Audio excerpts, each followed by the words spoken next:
Di era informasi yang hiruk-pikuk ini, kita dibombardir dengan citra, narasi, dan kebenaran yang tak henti-hentinya. Media sosial sering menyajikan versi terbaik dari diri kita, seringkali jauh dari kenyataan. Berita menyaring realitas, menyisakan sepotong-sepotong kebenaran yang seringkali bias.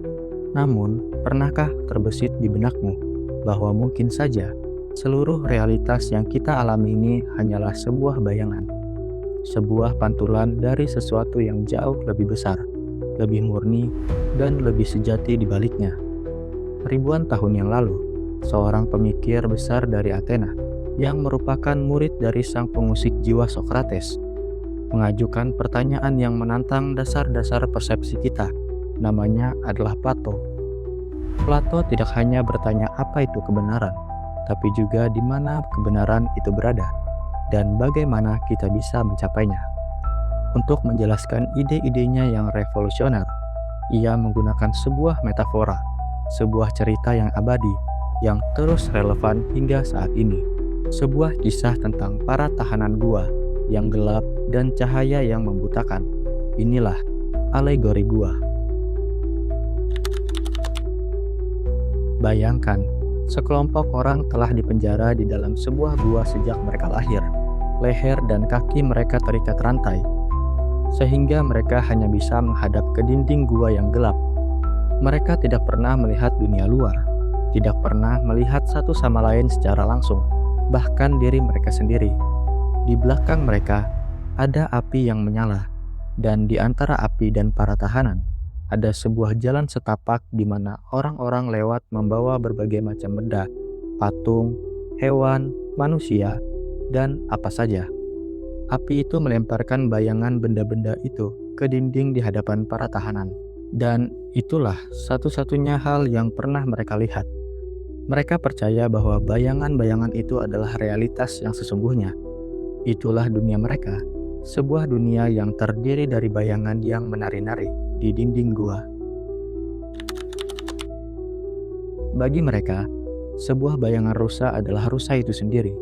Sebuah bayangan pohon adalah pohon itu sendiri. Mereka mungkin bahkan memiliki ahli di antara mereka yang sangat pandai memprediksi urutan bayangan mana yang akan muncul berikutnya. Mereka mungkin menganggap orang ini sangat bijak dan terpelajar. Mereka berdiskusi tentang bayangan, berdebat tentang sifat-sifatnya, dan mungkin bahkan membuat hukum atau aturan berdasarkan perilaku bayangan-bayangan itu.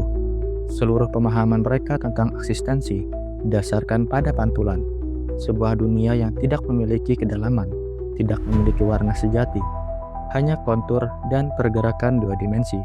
Ini adalah metafora Plato untuk kita semua.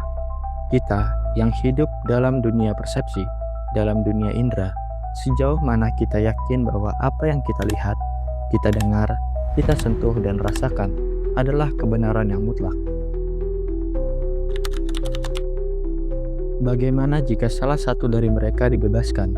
Bagaimana jika ia dipaksa untuk berbalik dan matanya dipaksa untuk menghadap langsung ke sumber cahaya? Awalnya, rasa sakit akan luar biasa. Mata yang terbiasa gelap akan terbakar oleh cahaya api yang terang. Ia akan ingin kembali ke kegelapan yang nyaman, di mana bayangan-bayangan itu mudah dikenali. Ia mungkin akan berpikir, bayangan-bayangan itu jauh lebih nyata dan jelas daripada benda-benda yang memicu rasa sakit ini. Apa yang mereka sebut api hanyalah sebuah ilusi yang menyakitkan. Namun, ia dipaksa untuk terus bergerak, dipaksa untuk naik, mendekati jalan terjal menuju pintu keluar gua, yang semakin ia dekat dengan mulut gua, semakin terang cahaya dari luar. Lagi-lagi, rasa sakit akan memuncak. Mata yang baru terbiasa dengan api di dalam gua, kini harus menghadapi cahaya matahari yang terik. Ia akan berkedap-kedip, mencoba memahami apa yang ada di hadapannya. Ia mungkin akan melihat benda-benda di dunia luar, namun tidak bisa mengenali bentuknya dengan jelas. Semuanya tampak buram, silau, dan membingungkan. Bagaimana mungkin sesuatu yang begitu menyakitkan ini bisa menjadi lebih nyata daripada bayangan-bayangan yang ia kenali di balik gua? Setelah beberapa waktu, matanya mulai terbiasa. Pertama, ia hanya bisa melihat bayangan objek-objek di dunia luar, bayangan pohon, bayangan manusia.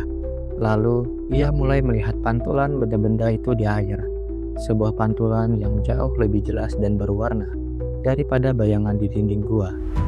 Akhirnya, dengan perlahan, ia memberanikan diri untuk mengangkat pandangannya. Ia melihat objek-objek itu sendiri. Pohon yang hijau, bunga yang berwarna-warni, awan yang bergerak, dan yang paling terang dari semuanya, yaitu matahari. Pada saat itulah ia menyadari bahwa selama ini seluruh hidupnya dihabiskan untuk menatap tiruan dari tiruan, bayangan dari bayangan, dan sekarang ia telah melihat sumber dari segala cahaya, sumber dari segala bentuk, sumber dari segala kebenaran. Ia telah melihat realitas sejati. Lalu apa yang akan ia lakukan? Dengan hati yang berat, ia teringat teman-temannya yang masih terikat di dalam gua. Mereka masih hidup dalam ilusi, mengira bayangan adalah kebenaran. Ia memutuskan untuk kembali ke gua yang gelap, untuk mencoba membebaskan mereka. Namun, saat ia turun, matanya yang sudah terbiasa dengan cahaya matahari, kembali kesakitan oleh kegelapan gua. Ia terlihat canggung, matanya sulit fokus pada bayangan. Ia bahkan mungkin akan tersandung atau berbicara terbata-bata karena kebingungan. Ketika ia mencoba menjelaskan tentang dunia luar, tentang matahari, tentang objek-objek nyata yang jauh lebih indah dan sejati daripada bayangan yang di dinding, teman-temannya hanya akan menatap dengan bingung. Mereka akan menertawakannya.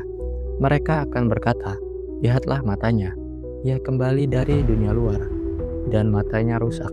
Jangan dengarkan dia. Dunia di luar sana pasti berbahaya dan merusak penglihatan." Bahkan, jika ia mencoba menjelaskan salah satu dari mereka, teman-temannya mungkin akan melawan, menganggapnya ancaman. Mereka akan lebih memilih hidup dalam ilusi yang nyaman daripada menghadapi kebenaran yang menyakitkan. Ini adalah peringatan keras dari Plato tentang bahaya menjadi orang yang tercerahkan. Terkadang, kebenaran itu justru membahayakan pembawanya. Lalu apa yang coba disampaikan Plato melalui alegori ini?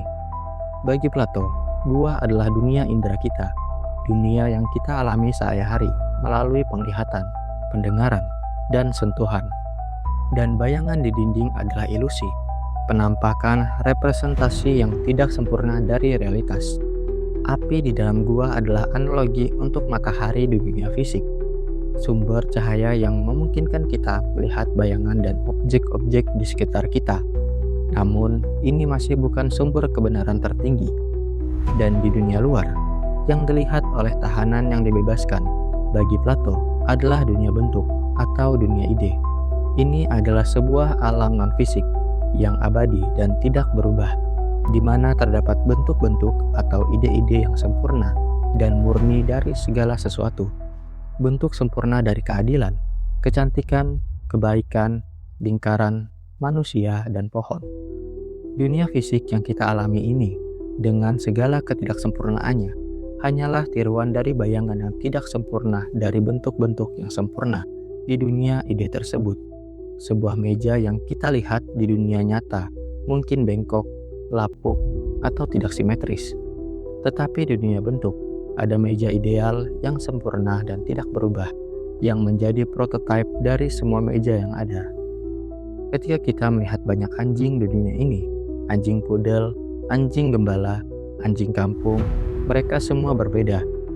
Tapi kita tahu bahwa mereka semua adalah anjing. Apa yang membuat kita tahu? Bagi Plato, itu karena jiwa kita memiliki ingatan akan bentuk ideal keanjingan yang telah ada di dunia bentuk. Setiap anjing yang kita lihat hanyalah manifestasi yang tidak sempurna dari bentuk anjing yang sempurna. Sama halnya dengan konsep keadilan. Kita melihat banyak tindakan yang kita sebut adil atau tidak adil. Tetapi, apakah keadilan itu sendiri? Di mana kita bisa menentukan definisi keadilan yang sempurna, yang tidak berubah oleh waktu atau budaya. Plato berargumen bahwa keadilan ideal itu ada di dunia bentuk.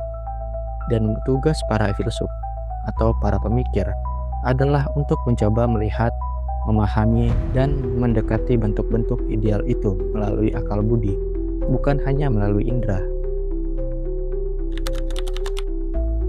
Lalu, apa relevansi alegori gua dan teori bentuk Plato di abad ke-21 ini.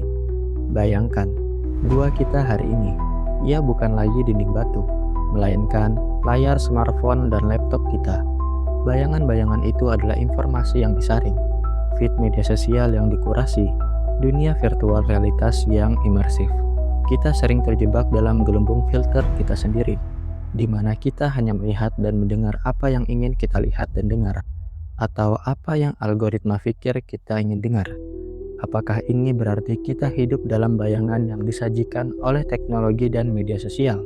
Apakah kita terlalu nyaman dengan tiruan, sehingga kita melupakan pentingnya mencari realitas yang lebih dalam? Plato mengingatkan kita, jangan hanya terpaku pada penampakan, jangan puas dengan bayangan, pertanyakan apa yang kau lihat, apa yang kau dengar, dan apa yang kau rasakan. Bagi Plato, tujuan pendidikan dan filsafat adalah untuk membebaskan kita dari belenggu gua. Para filsuf, seperti orang yang kembali dari gua, memiliki tanggung jawab moral untuk mencoba membawa orang lain menuju pencerahan, meskipun itu berarti menghadapi cemooh atau bahaya. Ini bukan hanya tentang belajar fakta, tapi tentang melatih akal budi kita untuk menembus ilusi, untuk melihat esensi di balik penampakan, untuk mencari kebenaran yang lebih tinggi. Apakah kita berani meninggalkan kenyamanan bayangan untuk mengejar cahaya yang mungkin menyilaukan dan menyakitkan pada awalnya? Apakah kita berani untuk bertanya, bagaimana jika apa yang saya anggap nyata hanyalah sebuah bayangan? Alegori gua Plato bukan sekadar cerita kuno.